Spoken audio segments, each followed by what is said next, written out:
Hello students, good morning. Welcome to our channel personal tutor. आज मैं आपके लाए हूँ छत्तीसगढ़ बोर्ड कक्षा 7 की हिंदी से एक और पाठ जिसका नाम है सितारों से आगे। शुरू करते हैं आज के पाठ को। 1 फरवरी 2003 विश्व के लोग अपने अपने टेलीविज़न सेट पर आंखें गड़ाए हुए थे। अमेरिका में फ्लोरिडा के कैनेवरल अंतरिक्ष केंद्र के बाहर दर्शकों की भीड़ थी। सबकी आंखें आकाश की ओर थीं। अवसर था कोलंबिया शटल के पृथ्वी पर लौटने का। भारत के लोग भी आतुरता से टीवी पर बैठे इस दृश्य को देख रहे थे। उनकी आतुरता का कारण यह भी था कि इस अंतरिक्ष अभियान में भारत की बेटी 41 वर्षीय कल्पना चावला भी शामिल थीं। उनके परिवार के लोग तो फ्लोरिडा में ही अपनी बेटी के लौटने की प्रतीक्षा कर रहे थे। यहाँ भारत में उनके नगर करनाल में उसी के विद्यालय टैगोर बाल निकेतन के लगभग 300 छात्र छात्राएं अपने विद्यालय की पूर्व छात्रा कल्पना चावला के अंतरिक्ष से सकुशल वापस आने के उत्सव के रूप में मनाने के लिए एकत्रित हुए थे।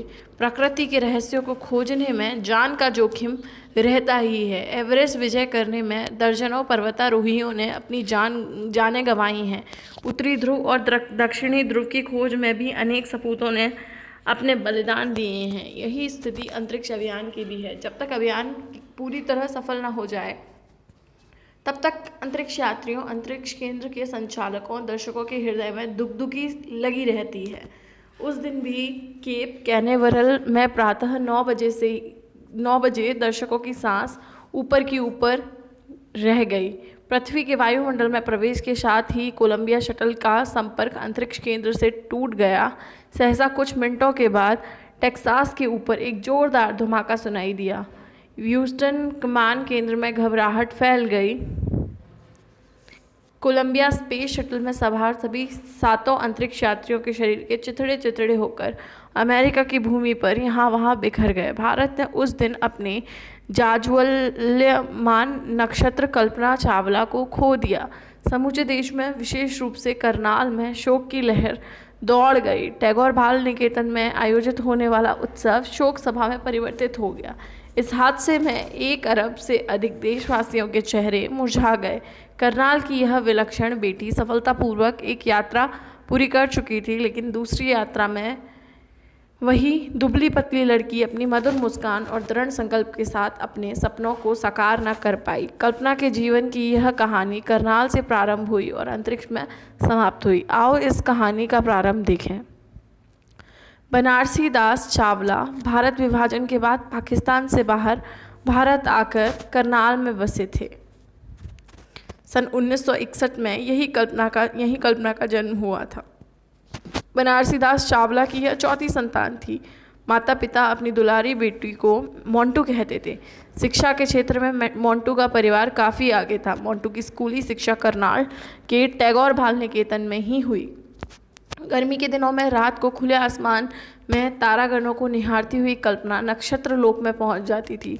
शायद यहीं से उसे अंतरिक्ष यात्रा की सूझी थी। जागरूक पिता ने अपनी प्यारी बेटी मोंटू की रुचि को भांप लिया था और जब वह 8वीं कक्षा में आई तभी उसे पहली उड़ान कराई थी। एंट्रेंस की परीक्षा उत्तीर्ण करके कल्पना ने इंजीनियरिंग की पढ़ाई शुरू की। इंजीनियरिंग में उसने अंतरिक्ष विषय लिया। चंडीगढ़ के पूर्वी पंजाब इंजीनियरिंग महाविद्यालय में उस समय तक एरोनॉटिक विभाग में कम छात्र छात्राएं ही दाखिला लेते थे।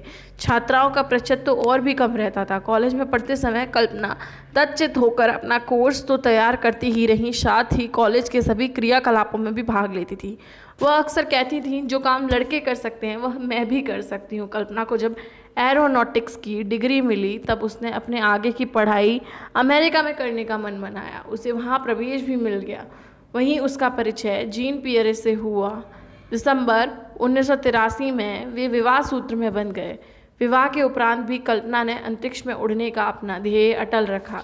एक दिन उसे टेलीफोन पर नासा का समाचार मिला, हमें खुशी होगी यदि आप यहाँ आकर एक अंतरिक्ष यात्री के रूप में अंतरिक्ष कार्यशाला में भाग लें। कल्पना के लिए यह तो मन मांगी मुराद पूरी होना था। नासा द्वारा अंतरिक्ष यात्रा के लिए चुने जाने का गौरव विरले ही लोगों के भाग्य में होता है।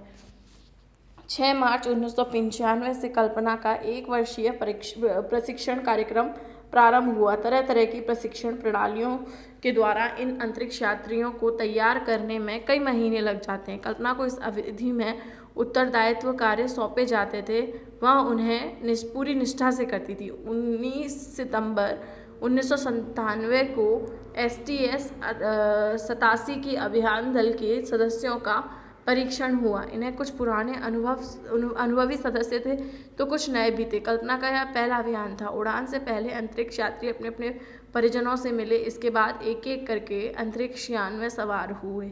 अंतरिक्ष यान 17,500 मील प्रति घंटे की गति से उड़ा। कल्पना के लिए इतनी ऊंचाई से विश्व की झलक देख पाना एक दैवी कृपा के समान था। यह यान 17 दिनों तक अंतरिक्ष में घूमता रहा और अंतरिक्ष यात्री अपने प्रयोग करते रहे। अंततः शुक्रवार प्रातः 6 बजे अंतरिक्ष यान कैनेडी अंतरिक्ष केंद्र पर उतरा। दर्शक दीर्घा में बैठे अंतरिक्ष यात्रियों के परिवार के लोगों ने यान के सकुशल वापस लौट आने पर ईश्वर को धन्यवाद दिया। इस उड़ान में उपग्रह और कंप्यूटर प्रणाली में कुछ गड़बड़ी आ गई थी। इस गड़बड़ी का दोष कल्पना पर लगाया गया। जांच दल के सामने कल्पना ने निर्भीक होकर अपनी बात कही। कल्पना के तर्क से सहमत होकर जांच दल ने उसे पूर्ण रूप से दोष मुक्त कर दिया। अतः उसे इसके बाद दूसरे अभियान के लिए भी चुना गया। दूसरे अभियान की तिथि 16 जनवरी 2003 निश्चित की गई। इस अभियान का मुख्य उद्देश्य भौतिक क्रिया का अध्ययन करना था, जिससे बदलते मौसम एवं जलवायु का ज्ञान सुलभ हो सके। अपने निर्धारित समय पर यह अभियान चला। इस अभियान में कल्पना अपने साथ संगीत के कई सीडी ले गई।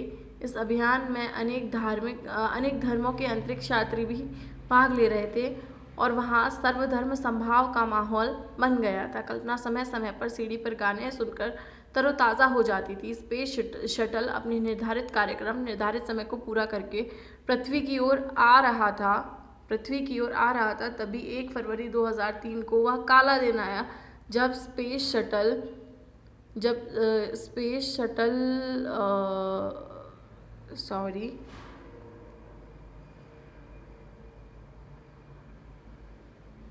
तथा उसमें सवार 7 अंतरिक्ष यात्रियों के शरीर के शतविच्छेद अंग अमेरिका की धरती पर इधर उधर बिखर गए।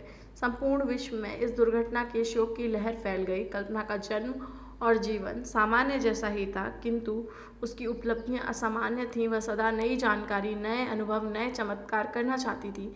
सारे विश्व के बच्चों के लिए उनका यही संदेश था, अपने विश्वास के धरातल से आगे बढ़कर चलो, तभी असंभव को संभव बनाया जा सकता है। कल्पना के इसी संदेश को जीवन रखने के लिए उनके परिवार में मॉन्टेग्यू फाउंडेशन की स्थापना की, जिसका उद्देश्य प्रतिभावान नवयुवकों और नवयुवतियों को जिन्हें धनाभाव के कारण उच्च शिक्षा से वंचित होना पड़ता है, विश्वविद्यालय की शिक्षा प्राप्त करने में सहायता करना। तो ये कहानी थी जो हमने अभी पढ़ी, सितारों के आगे। इसमें कल्पना चावला जी जो हैं उनके बारे में काफ़ी कुछ यहाँ में बताया गया है। अगर ये वीडियो आपको पसंद आया हो तो वीडियो को लाइक कीजिए, साथ ही साथ चैनल को सब्सक्राइब कीजिए। Thank you.